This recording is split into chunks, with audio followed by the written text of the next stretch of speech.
What is going on, everybody? Welcome back to the HannahCast YouTube channel, and today I'm going to be giving you my top 10 movies of 2022.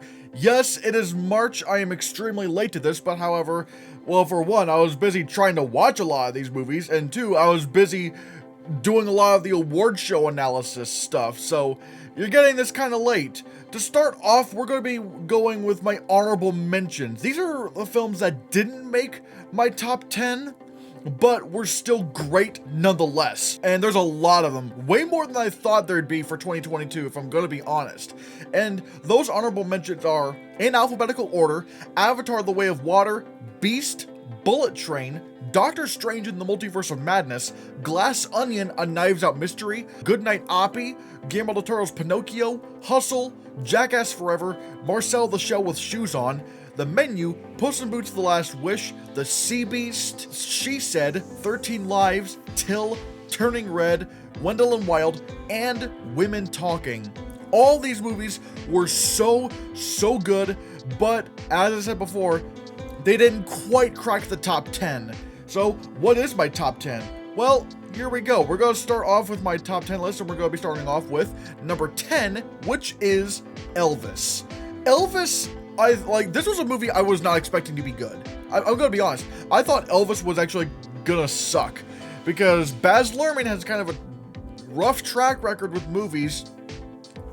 And also, I was like, do we really need another Elvis biopic? But then, everyone was raving about how incredible Austin Butler is as Elvis, which I was like, alright, cool, everyone's raving about Austin Butler, fine. But then the way the movie was being described, like how the movie's filmmaking makes you as the audience feel how people back then felt when they saw Elvis, I was like, huh, that's interesting.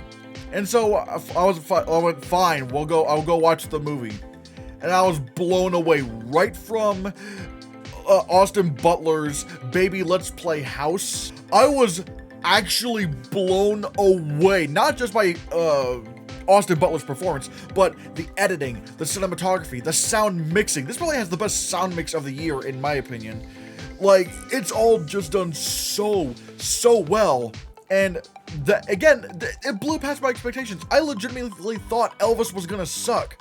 Yet here we are. And you know what, I'll even say this, I don't even think Tom Hanks was that bad in the film. I thought he was pretty good. Would I give him a nomination for supporting actor? No. But you know what? I thought he was pretty good too. And so that is why Elvis is at number 10. At number 9 is The Batman. This was my most anticipated film of 2022. Because everything was looking great for this film. And while I will say there were some pacing issues, mainly towards the last part of this movie, what this film did right, I feel like, is setting up for even greater films later on. Out of all the Batman movies, it has the best Gotham City, I would probably say. Maybe the best Gotham City. Like, it is just oozing, like, with everything you know of Batman. The production design is all fantastic. The sound editing and mixing in this film, holy god, it's like that Batmobile scene might be the best do I think that's the best Batmobile scene, or do I think the big tumbler scene in The Dark Knight is the best? Maybe the tumbler scene might be a little bit better, I don't know. But in terms of a Batmobile reveal, like the way they have this thing just revving up, like, and it's just gearing up, and you just see the Penguin looking all pissed, I was like, the Batmobile's a monster in this film. And they did such a great job building that up. The costume design is incredible, not just for Batman, but for a lot of the characters as well. Colin Farrell is straight up unrecognizable as the Penguin. And even aside from the makeup, like, his performance, I feel like, is very overlooked. Like, even like his demeanor, the way he talks and the way he looks at things, like, it just does not register as Colin Farrell to me. Paul Dano is an excellent Riddler. Hell, there are so many Batman villains in this movie. From again, Riddler. You have Catwoman. you have the Penguin, you have Carmine Falcone, and it's not really a spoiler anymore because they pretty much just posted a clip online. They introduced the Joker. There's so many characters in this, like so many villains, and this just really goes to show why I feel like with Spider-Man 3, the problem was not that they had 3 villains, the problem was that they did not use those villains well enough. Like, they tried to give so much of them so much screen time to where it just cluttered up the film. In this, you have way more villains than Spider-Man 3 ever had, but again, they manage the time within these characters very wisely, and it makes me excited to see what else they're going to do with them. It makes me really excited to see that Penguin series on HBO Max, and it also really makes me excited for what other characters they're going to explore in the sequels. Like, will we get Mr. Freeze next time, like in the Batman Part 2? I don't know. Robert Pattinson is an incredible Batman and Bruce Wayne. It's a very different one. Like, he's not so much of the billionaire playboy, but again, I don't know how to describe it. He just really comes across as a guy who's really like scarred for life, and at the very least, someone who's working his way up to becoming the Bruce Wayne and Batman that we all know. The score, I am shocked, did not get shortlisted for the original score Oscar, because it manages to capture the spirit of something like Batman the Animated Series while also being completely its own.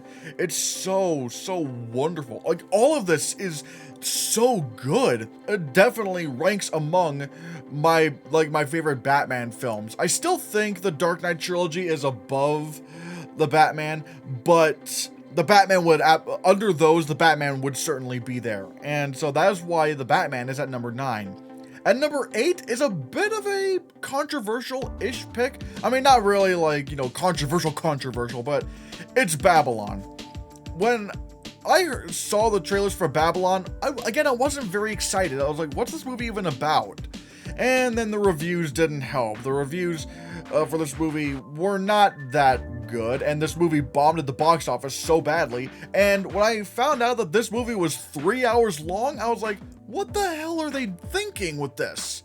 And in some respects, I'd probably say, I would say that in terms of a business decision, like, why would you make this thing 3 hours long?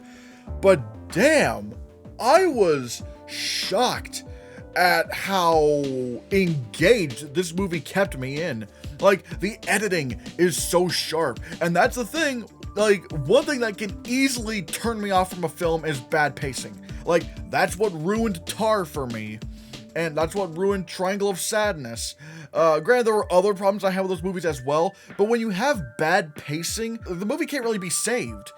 And so I'm watching Babylon, and I'm just constantly engaged, always following these characters, following these wacky shenanigans. And again, like, there's so much great style to this movie. Like, the production design is incredible. The music is so good, which makes me, again, shocked that it didn't win original score or production design at the Oscars. It's a fun time that, despite being 3 hours long, didn't really feel like it was 3 hours long. It just feels like this wild party you don't want to stop, but at the same time, it knows just when to stop. And I like that. And so that is why Babylon is at number 8. Number 7 is Living. Once again, I was a little bit concerned over this movie because this is a film that doesn't really seem to have a lot going on in it. And like I said, with pacing, that could be a bad thing. This movie's paced really well. Living, I would say, is probably the most emotional experience I've had watching a movie this year. In terms of, like, well, the cry time. Like, this movie is so sad and so sweet that I was like bawling at the end of this film. Like, Bill Nye gives probably like one of his best, if not his best performance. I mean, he's so like sweet and nice in this movie. Really, the movie kind of takes a turn around 2/3 in, and it's like, oh, where we go from here? And you start hearing these stories, and these stories that are being told are so wonderful. And by the end, I'm just like I was distraught. I was like I was ugly crying at the end of this film. It's very sad. It's very sad as well, but at the same time very uplifting. And it's one of those movies that really makes you feel that sense that there's good in the world. Until you look at the news on Twitter and you realize, well, nope, the world's still shitty. But you know, this movie made you think that the world is better than it is. So there's that. At number 6 for me is All Quiet on the Western Front. Once again, war movie. We've seen those. And, well, I can't really sugarcoat it. All Quiet on the Western Front is also excellent. Like, this is a German remake of a film that came out long ago and actually won Best Picture. And what really struck me about All Quiet on the Western Front is not just about how brutal war is, you know, when you're a soldier. It's also showing how brutal war is at the top level. Like, showing how the people who are in command of these soldiers really just don't give a shit about them and only care about their own selfish needs. And especially once you see a turning point around the end of this film, you're like, why are you doing this? Dude, you're such an asshole right now. But man, this movie does that so well. The tank scene in this movie is probably one of the scariest scenes of the year. It's so brutal. And what really caught me by surprise with All Quiet on the Western Front is that all of this, like all these big war scenes, all this big production designing, all of this film was done for $20 million. That is nuts. So, like, Hollywood, stop spending your money like crazy. Like, you can do this for $20 million. At number 5 is also a very surprising film for me. Again, another film that I thought was just not going to be that great. And that's Aftersun. Aftersun is a prime candidate for a film I shouldn't like. A movie that kind of meanders, is more of a slice of life story. And I'm like, I need a plot. I don't like these kind of movies. But my God, Aftersun hit some sweet spot that I didn't realize, because Aftersun is about a lot more than just, you know, the slice of life stuff. It's about depression and a lot of the layers that go into that. And when you start realizing what this movie actually is even by little things you may not notice on first viewing, like a reflection of someone sitting down when you're not even realizing it. It's like, oh, I see what's going on here. It's like, this movie is genius on a bunch of levels, but on top of all that, it's just an engaging film. The movie's well-paced, very well edited, very cleverly edited, I should say. And Paul Mescal's performance, like the film itself, is layered. Like, there are things about his character that I legitimately didn't really think much of. And then by the end of the film, I was like, oh my God, wait, that's what was going on inside his head. Like, it's so well done. And it's not just Paul Mescal, but Frankie Corio as his daughter is so good as well. Like, I can't really gush about Aftersun enough. Again, I was not expecting to like this movie. These are the kind of movies I usually don't like, the movies that are mainly slice of life. But because this movie has a lot more going on than just that, and being engaging and well-paced, that's what pushes Aftersun into my number 5 slot. At number 4, we have the Banshees of Inisherin. When I heard about the Banshees of Inisherin, I was like, alright, this is just going to make my top 10 list easily, because, like, I love 3 Billboards Outside of Ebbing, Missouri. That film was brilliant. I'm pretty sure I'm going to think the same about the Banshees of Inisherin. And sure enough, I was right. The Banshees of Inisherin is a really twisted, dark comedy of sorts, maybe? I don't know if is this a comedy, like, because there are some really funny moments in this film. But as I said before in one of my previous videos, I think it was actually my video of ranking the Best Picture nominees, when, like, I'm a fan of Jacksepticeye, and when I watch Jacksepticeye and he talks about Irish culture and how Irish people talk to each other. I watched the Banshees of Inisherin and I'm like, oh my god, this is exactly how he describes Irish culture. Oh my god.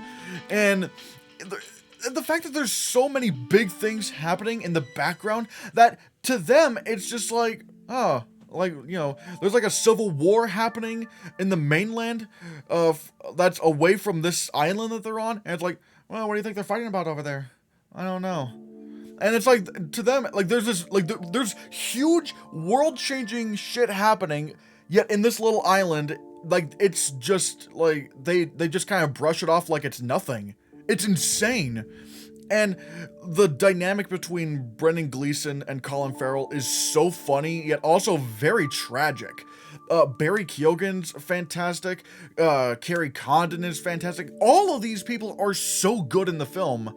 And the dialogue is especially really, really good, really snappy, yet also very, dry at the same time. The Banshees of Inisherin is just really what I like in movies. At number 3, I believe, is The Whale. You either love The Whale or you hate it. And I'm one of those people who loves The Whale, and a lot of this is carried by Brendan Fraser's performance. He just won an Oscar for The Whale, which I am so happy over, because this may be one of the best performances in film I've ever seen. Is it a very Beatty performance? Yes, he's very emotional. He's transformative in this performance. It also feels very genuine. Look at the look in his eyes. Like, just from that, I'm sold. That already sells me. Like, there's so much going on in just a still image of him, let alone a whole ass movie. With that kind of a performance driving this film, like, it's no wonder it ended up in my top 5. Like, and the makeup, once again, honestly, this might be the best makeup I've ever seen in a film since How the Grinch Stole Christmas. Because, like, yes, Colin Farrell was very transformative as the Penguin, but the actual technical aspects of the makeup are astounding. Well, for one, it's a full body suit, and not just like the Nutty Professor where he wears a fat suit under a regular suit. No, like, there's scenes where this character is naked, and you see his full body, and it looks so natural. You see stretch marks, you see sores. It's insane, the amount of detail. And apparently the designs for this makeup were 3D printed, or like, I think it was the molds that were 3D printed. I'm not exactly sure. And apparently this was the first film to do that. Whatever they did with the makeup in this film, this is so flawless in every regard. And even the writing is so good. Like, it doesn't try to excuse Brendan Fraser's character for doing the shitty things that he's done in his life, but it does a great job at showing how much he legitimately feels bad. Like, it's not just some person who's just saying, oh, I'm sorry, to sort of cool the waters, if that's the phrase, I don't know. But like trying to cool everything down, like, oh no, I'm sorry, but they don't really mean it. No, this guy really feels like he means it. And it all comes down to that Brendan Fraser performance. He makes this performance so genuine. And Hong Chau's great. This whole cast is phenomenal. Like Ty Simpkins and Sadie Sink, all of them are phenomenal in this film. And I cannot gush enough about The Whale. The Whale was literally exceeded my expectations. I wasn't expecting it to be this good. And so that's why The Whale is at number 3. At number 2 is RRR. Now, in my first RRR review, I had some criticisms, but I realized that some of those criticisms I legitimately got wrong, like in terms of like how, like where or when things take place. Another thing I kind of realized is that I was watching the Hindi version on Netflix, and I was like, all right, let me try getting a Z5 account, because apparently this movie can't be rented anywhere. I don't know why. I was like, I'll get Z5 and I'll watch the original Telugu version to see if this is better. And yeah, a lot of, like, I was able to even though, granted, I don't speak Telugu, I was able to understand a lot more of the context. Like, it came across a lot better in Telugu. And not only that, the sound mix was a little bit better in Telugu. And I was just able to really enjoy this film. And despite being 3 hours long, once again, this movie moves at a breakneck pace. It's very, very good editing. S.S. Rajamouli's direction is phenomenal. The performances by NTR and Ram Charan are phenomenal. Natu Natu is the best scene of 2022. Maybe the best dance scene in movie history. And one thing I like to describe about this movie, it has the style of a movie that's so bad it's good, but it has the narrative of, like, true cinema, which is insane. 'Cause, like, this movie's doing the craziest, dumbest things possible, but yet they do it in a way that actually makes narrative sense, and they give the characters such emotional heft to where, like, the littlest things I'm like, yes! Like, I don't know how to describe it. Like, RRR is a global phenomenon. And I really am glad I was able to give this film another chance. I mean, don't get me wrong, I did like this film quite a bit when I first reviewed it. But upon rewatching, again, in its original language, I was like, this movie's fantastic. I love it a lot. And so that is why RRR is at number 2. And at number 1, damn it, Spielberg, you did it again. It's The Fabelmans. The Fabelmans, once again, shows why Oscar bait Spielberg is the GOAT. Like, his blockbusters, they're a bit hit or miss. Like, sometimes you'll get Ready Player One, and then sometimes you'll get the BFG, or Indiana Jones, the Kingdom of the Crystal Skull. But whenever Spielberg is going for that Oscar, like whenever he's going for that Oscar goal, Lincoln, The Post, West Side Story, The Fabelmans, they're always fantastic. They're always fantastic films, and The Fabelmans is no exception. And The Fabelmans, like I said in my Best Picture Oscar rankings, The Fabelmans was one of those movies where, like, I wasn't really sure where the movie was going. I was like, because, like, characters were doing things where I'm like, where are we going with this? But The Fabelmans succeeds in its payoffs. Because when things pay off, things start clicking in my head. I'm like, oh, that's why this was this. And that's why this was this. And not only were they logically satisfying in terms of the plot, but emotionally, especially the end. If Natu Natu is the best scene of 2022, the John Ford scene at the end of The Fabelmans is at number 2. Because, oh my god, even the last shot, and a little thing they do, I'm like, I can't believe it. Like, you did it again, Spielberg. You did it again. It's like, it's just inspiring. It's an inspiring story. It's a very emotional story. Everyone's, like, on their A game here. Seth Rogen is especially great. Paul Dano, I think Paul Dano should have gotten an Oscar nomination for supporting actor. And also, this movie's very timely. Like, in an era right now where we're seeing anti-Semitism just spread like a plague once more, and people are being more okay about being open about anti-Semites, like, the fact that these people are coming back this year really needed The Fabelmans to come out. Like, we needed this movie to happen. And that is why The Fabelmans is, in my opinion, the best movie of 2022. Now the question goes to you. What are your favorite movies of 2022?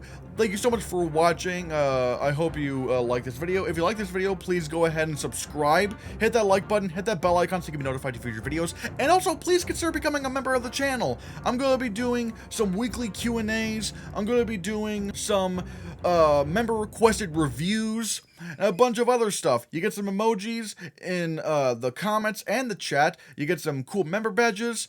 And all that is just a lot of fun. And if you want to see more, click this.